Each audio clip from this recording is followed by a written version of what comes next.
Welcome to Love and Abuse, the show about helping you identify poisonous communication and toxic behavior. You deserve to be treated with respect and kindness. That's why it's important that you learn to pinpoint manipulative and controlling behavior so that you keep your power and your sanity. I'm your host, Paul Coliani.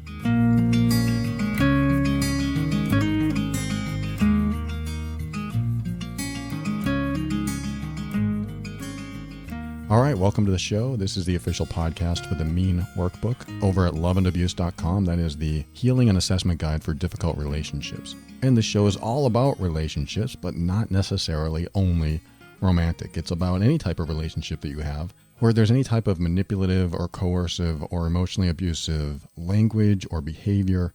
And this show is here to help you understand it, get through it, and figure out what to do with it.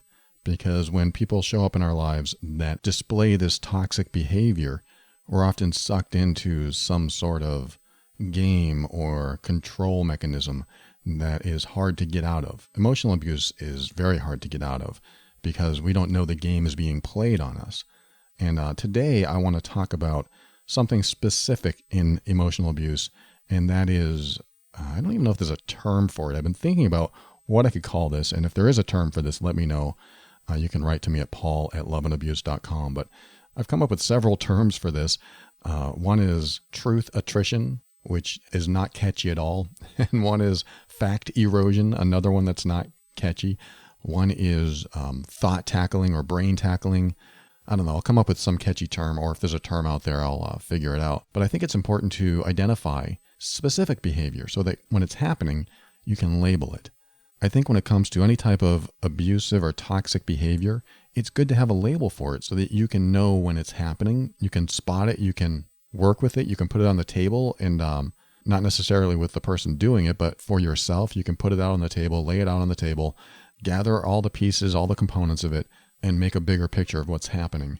And when you know what's happening, you have some semblance of sanity, some less confusion, some more understanding. When you understand what's happening in any type of relationship that has toxic behavior or toxic language, that gives you a bit more power. That gives you a few more options. And if you have a few more, at least one more option at your disposal, then you have a choice. You have another choice that maybe wasn't there before or that you didn't see. And I think that's important. But what I'm talking about with these weird terms that I brought up, truth erosion, fact erosion, truth attrition, fact disintegration. What this is when someone takes the facts, twists them in a way to make you believe something else other than the truth. What I mean by that is you could have one person in a relationship say, look, we had this conversation last week and I said that you can't use the car. And the other person can say, no, you didn't. You didn't tell me that. You did not say I couldn't use the car. And the other person will say, yes, I did. I remember this conversation clearly. And then the person who's doing some sort of fact altering or truth attrition is going to say, no, you didn't. I know what you said. This is what you said. And then they're going to twist it. This is where someone takes truthful data and turns it around to use it for their advantage. And the result of that, why do they do that, is because A, it's part of gaslighting, which is making you crazy. If you start to believe this alternate reality they're creating, you're going to lose trust in yourself. You're going to lose the ability to trust your instincts, to trust your decision making. And if you're in that space, you are more vulnerable and they have you right where they want you in a defensive posture. And this is the focus on this episode, your defensive posture. When you're in a defensive posture, that's exactly where they want you. The toxic person, the manipulator, that's exactly where they want you. If you're in a defensive posture, then you're going to spend all your energy defending yourself and explaining to them exactly what the truth is. And by forcing you into this defensive posture, the focus comes off of them and onto you.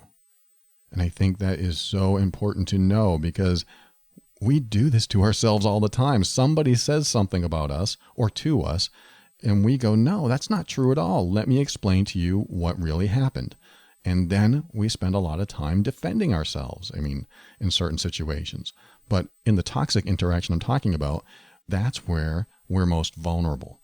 It's like being in a small boat with a hole in it, and all you have is a small bucket, and the water is coming in, and you have this bucket, and you're scooping up the water and pouring it out, scooping up the water, pouring it out, and it takes a lot of energy and a lot of time, and you can barely keep up because the water keeps coming in. That water that keeps filling up your boat is the other person keeping you on the defense. If they keep you on the defense, you can't catch up, and eventually you'll sink. That's the point of defeat. That's the point where they finally have you where they want you, because you spent all your time trying to empty the water out of the boat with this little bucket. My advice to you is to jump off the boat and swim to shore. In other words, don't defend yourself.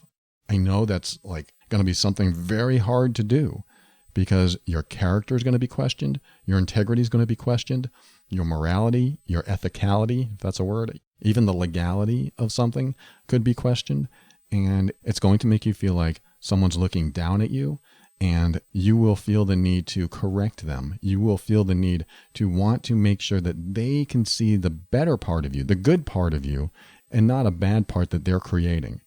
Because the idea behind this is that you're a good person, and they're trying to make you into a bad person by saying these things about you, or saying things that happened, or something that you did. And you don't want that to be the truth, so you want to correct that truth. And that's where the downward spiral begins. That's when the hole gets in the boat, and you have this tiny little bucket, and you can't keep up. Because if you are busy defending yourself, they are going to wear you down. You're going to wear yourself down, really. You're going to wear yourself to the point where you just give up. How many times have you reached a give up point with someone? I know I have. I used to live with this girl a long time ago, and she's a wonderful person. And we were both young. We didn't know about emotional abuse. We didn't know about bad behavior or toxic behavior. All we knew is how we learned to communicate since we were children. I mean, we all go through this. So I lived with this girl in my 20s, and she used to win every argument. She used to win every single argument, and I couldn't figure out why. And it's not like I wanted to win, but I just wanted to feel right once in a while. So in hindsight, after I learned all about human behavior and manipulation and influence and verbal abuse and emotional abuse, I realized that during our arguments, she was doing several things that made me feel small and made me expend my energy. And I don't think she was doing it on purpose. Like I've said on another episode, not all toxic people are doing it on purpose. It's just the way they've learned to communicate. And some people will be able to heal from that and stop being toxic, and other people won't. We just have to find out which direction they're going to go if we want to continue associating with them. But back to that past relationship, I figured out that this woman that I was with would minimize me, invalidate me, sometimes stonewall me. I mean, these are terms that if you're not familiar with them, keep listening to this show. Stonewalling is when you just put your hand up and say, I don't want to talk anymore. You know, it's one example. And most importantly, continue putting me on the defense. And when she put me on the defense, I spent a lot of time and energy trying to tell her, no, this isn't who I am. You're seeing me all wrong. This is who I am. This is what I did. This is what we said to each other a week ago. This, and that. And of course, she would counter with more things that I would have to defend myself for. And I spent the entire time defending myself instead of making my point. And that's the point I want to make today, which is, again, it's going to sound weird. Stop defending yourself. Stop defending yourself. Yes, there are times to defend yourself. Absolutely. But are you defending yourself against someone that actually wants you to defend yourself, that actually wants to keep you defending yourself so that you spend all your energy? And if you spend all your energy, you get weak. You become vulnerable. Not a safe kind of vulnerable where you are with someone you trust and you can just let your guard down. The kind of vulnerable that can be further attacked or further worn down. It's that emotional erosion. It's the erosion of the facts. It's the erosion of your belief system. It's the erosion of your ability to make good decisions. It's the erosion of your belief in your intuition. It's the erosion of your belief in your intelligence. All of these things, part of a bigger picture of emotional abuse. But today I'm talking about specifically about when you get on the defense. So that's vital. When you find yourself becoming defensive, ask yourself if this is where you normally go.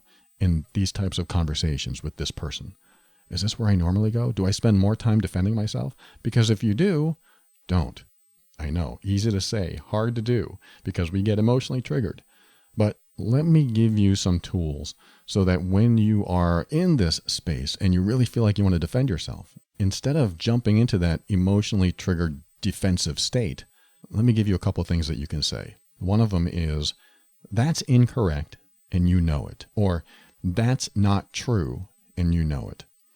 I mean, think about that. They say, well, last week you said this. And instead of defending yourself and say, no, I didn't, which usually originates from an emotional trigger because you get upset and you just want them to know the truth. So you say, no, I didn't. That's not true. This is what happened. In a calm but even assertive manner, you can say, that's not true, and you know it.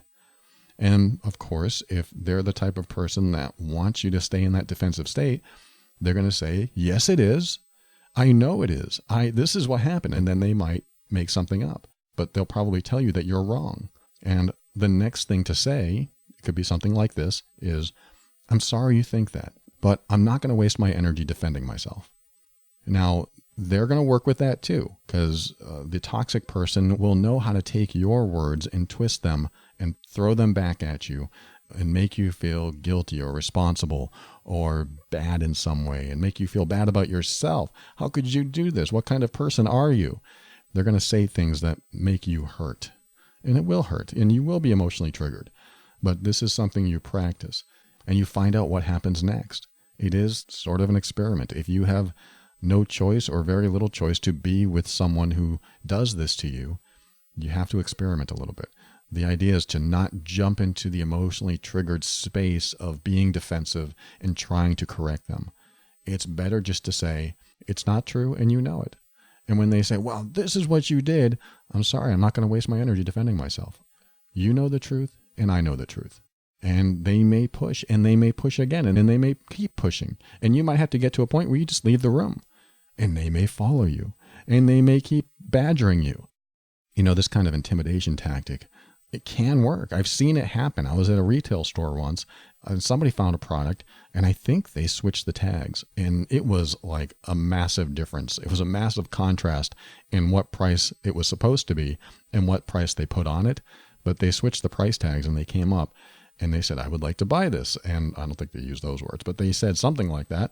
And the clerk looked at it and said, well, this is the wrong price. I can't sell it to you for this. And he started becoming very upset. What? This is what it was tagged at. You need to sell it to me for this price. And he got so angry, and he got louder and louder until he was screaming. This is totally an intimidation tactic designed to make the other person feel defeated and get to the point of giving up so that they give the person what they want. And it does work. It can be a way to shut the person up, just to say, all right, I'll give it to you. Just get out of the store. But I was impressed by this clerk, and he said, I'm sorry, I can't do it. And the guy yelled at the top of his lungs. Everyone was looking at him. And the customer finally just threw his hands up and left. And I was happy to see that. That's somebody who stood their ground and said, I'm sorry, this is not what we sell it for, and this is the wrong price.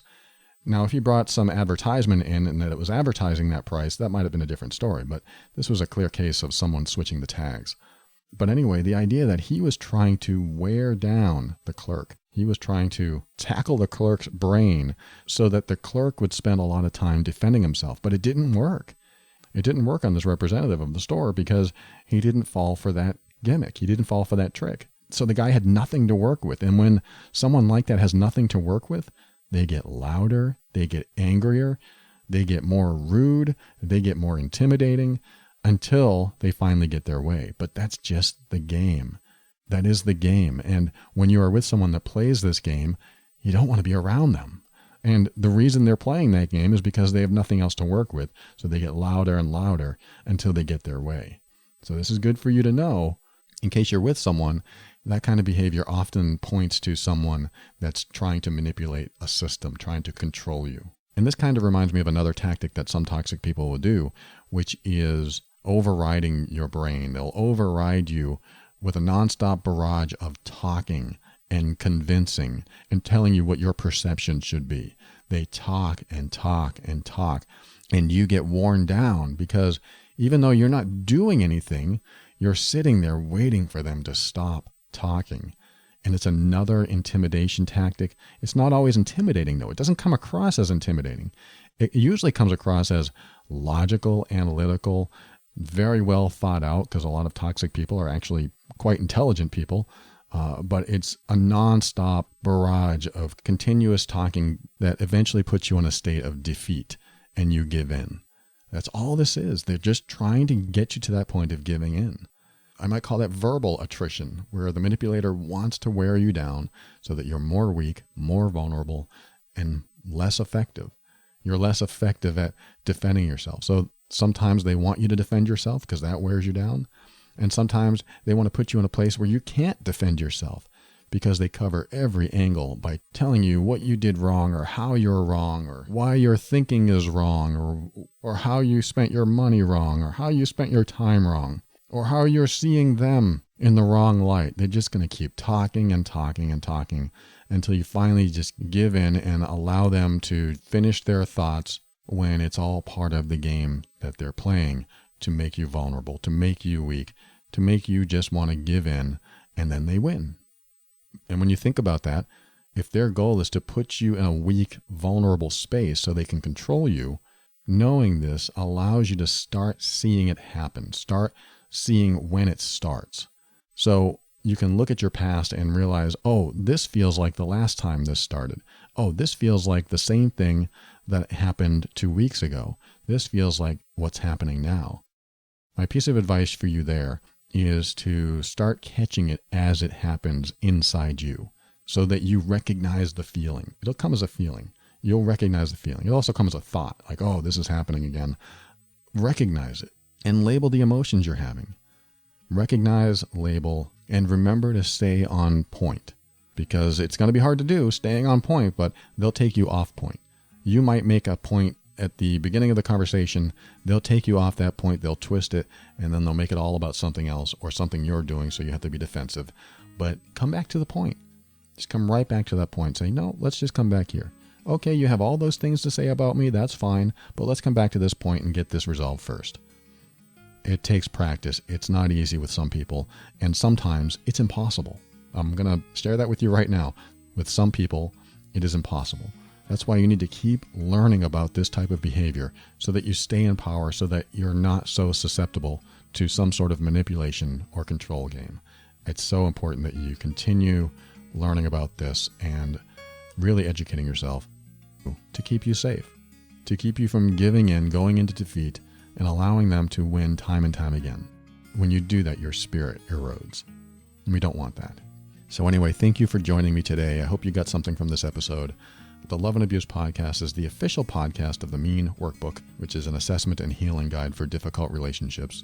If you want to pinpoint the exact behaviors causing the difficulties in your relationships, head over to loveandabuse.com. This show exists to remind you that you are not alone and you're not going crazy. You deserve to be treated with kindness and respect. You deserve honesty and sincerity. You deserve to be treated as worthy and significant because you are. Thanks again for joining me. We'll talk again soon.